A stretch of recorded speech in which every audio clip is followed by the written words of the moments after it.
খুব গুরুত্বপূর্ণ একটা কথা। আসসালামু আলাইকুম। আপনি ততক্ষণই মানুষের আপনজন হিসাবে থাকবেন, যতক্ষণ ওই মানুষটার প্রয়োজন আপনার কাছে রয়েছে। এই কথাটা Facebook কিংবা YouTube এ অনেকটা ট্রেন্ডের মতোই ঘোরাফেরা করছে।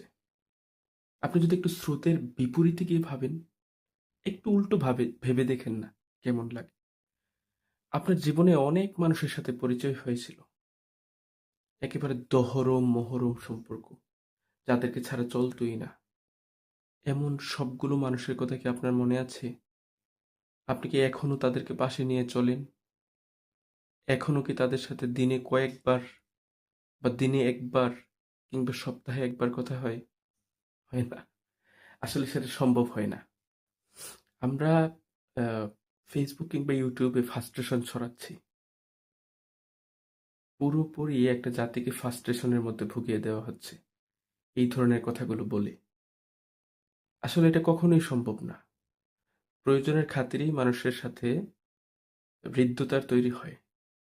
আবার প্রয়োজন ফুরিয়ে গেলে কিছুটা দূরত্ব তৈরি হয় বটে, তবে কৃতজ্ঞতা কখনোই শেষ হয় না। আপনার ধরেন ৫ বছর, ১০ বছর আগে কোনো একটা উপকার কেউ করেছিল। হয়তো তার নামও আপনার মনে নেই। কিন্তু যখন এই উপকারের কথাটা আপনার মনে আসে, আপনি তখনই ওই নাম মনে না থাকা লোকটির প্রতি কৃতজ্ঞতায় আপনার হৃদয়টা ভরে ওঠে। আসলে এটাই বাস্তব। আসসালামু আলাইকুম।